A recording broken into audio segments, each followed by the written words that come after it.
Ladies and gentlemen, welcome to another edition of Let's Taste with the Intrepid Wino. My name is James Scaresbrook. Thank you very much for joining me on this video, and thank you to the wonderful people at Heartland Wines who have donated some samples for this edition. Heartland is a brand made by Ben Glaetzer. The Glaetzer name pretty well known in South Australia and now also, I believe, in Tasmania. A very, very important winemaking family, and I'm really interested to see what these Heartland wines have to offer. They are from the Spice Trader range. They are all 2014 vintage from Langhorne Creek, and I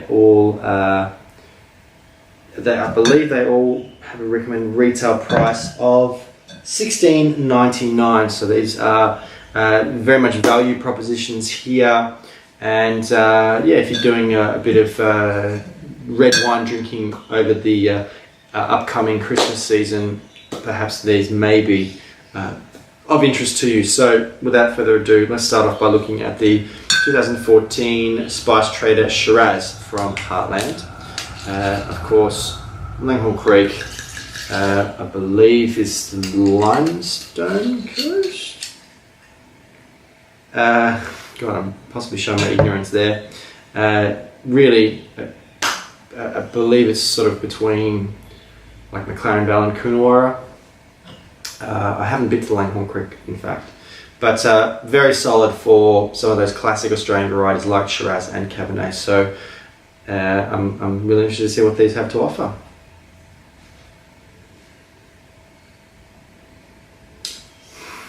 Juicy, dark, looks a bit sort of sweet coconutty, which possibly might be an oak character. It does look like a warm to hot climate Shiraz, to the point where it is sort of quite dewby, and yeah, it smells sort of fruit sweet, ripe, but I am getting a big whack of yeah, sweet vanilla coconut here, which is a hallmark of oak. It's possible the wine was in barrels, maybe even there was some staves involved here. I'm interested to see what it looks like on the palate. Let's taste.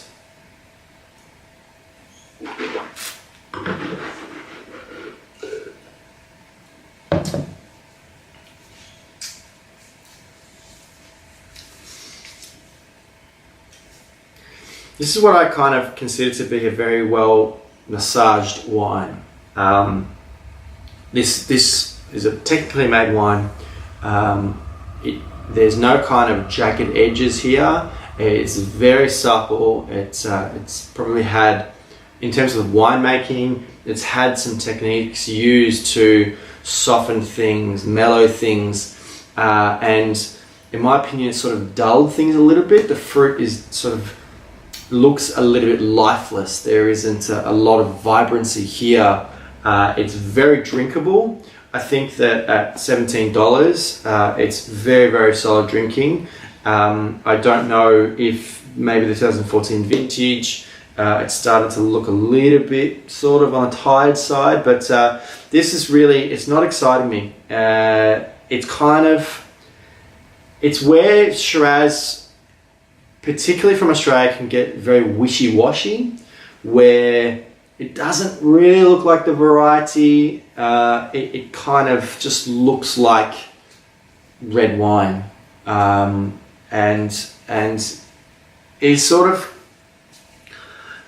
it's kind of why I generally don't look at wines at this kind of price points. They're very serviceable. They're not going to disappoint someone who typically spends in this kind of price point for a bottle of particularly red wine. But yeah, it's really, I'm sorry to say this, but there's a mediocrity to this wine. Hopefully the Shiraz Cabernet has a little bit more to offer, a little bit more presence. Shiraz Cabernet has very classically been considered to be the great Australian red blend.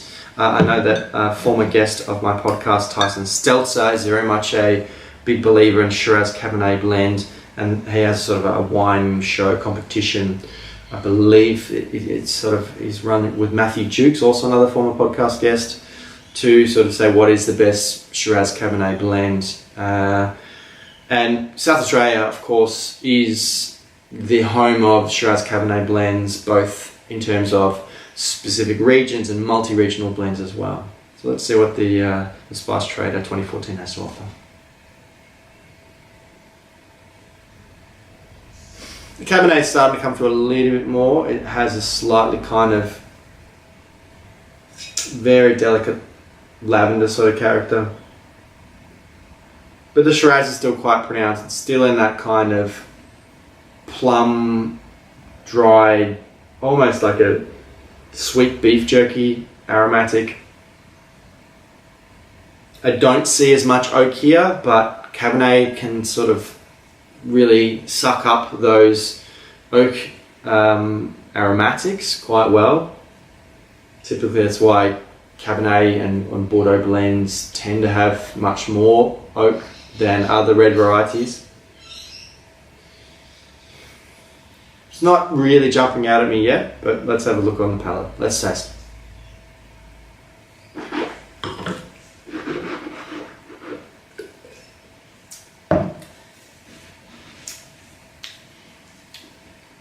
Fairly flat. There's a nice dryness at the back, a nice kind of dried red fruit character on the finish, so there is a bit of depth there.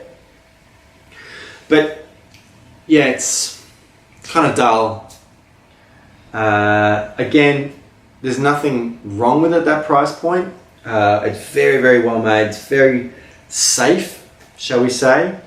But again, I'm just sort of lacking to see much interesting varietal character in these wines.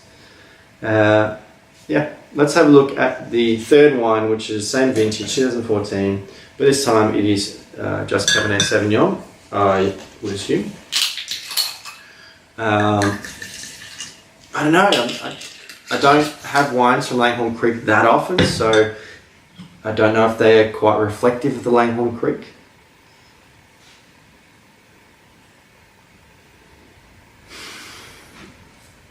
Okay, so now we're looking at Cabernet that has the hallmark of slightly overcropped, underripe.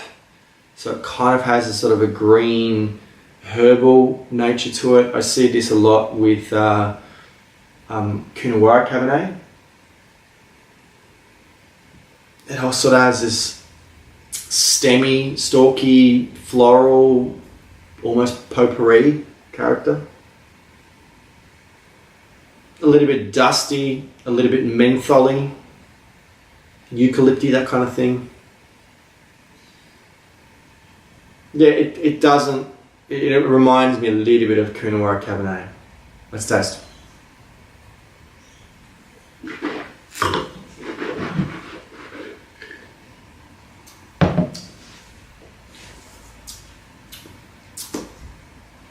Quite a bit more presence on the palate here, a little bit more focus, a little bit more bite, which is nice. It actually has something to say.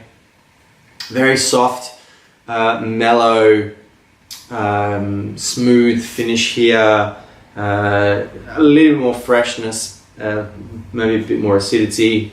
Again, I'm not seeing really any oak character in this one, which my preference is more towards that less is more approach with wood. I think that of the three wines, the Cabernet is much more superior. I think it is basically, I'm sorry, but the Shiraz is just sort of ruining the other ones a little bit. I'm not super excited about them. If it's a Shiraz from Langhorne Creek kind of thing, I don't know. I'm mighty impressed that we can get some quality Cabernet at that price point. But yeah, again, these wines are exceptionally well made. I dare say that they're probably at a reasonably big volume. Not, we're not talking huge like Treasury Wine Estates or Pernod Ricard sort of volumes, but there's probably a fair amount of wine that's gone into the bottle here. So there was probably a lot of blending that went on. But yeah, the Cabernet is the better of the three. But I would be interested in looking at these wines sort of 2 years younger. It's possible the 2014 is starting to fade already, and that's why they're kind of looking a bit flat. But I am really pleased and honoured to have had an opportunity to look at these wines. Of course, thank you to the guys at Heartland Wines for submitting the samples. And if you'd like to submit some samples to the cause of wine tasting, please do get in contact with me via my website, intrepidwino.com. Please like this video if you enjoyed it. Leave a comment below, ask a question, share your impressions of wines from Heartland or from Langhorne Creek or from the Glaetzer family, and subscribe to the Intrepid Wino YouTube channel. Lots and lots of other videos available there, and share it on social media as well. Speaking of which, please do follow me on social media. I'm at Intrepid Wino on Facebook, Twitter and Instagram, and I'd love for you to come visit me at intrepidwino.com. Lots of different content there, including my podcast, The Vincast, and lots of writing I've done in the past. But until next time, guys, cheers.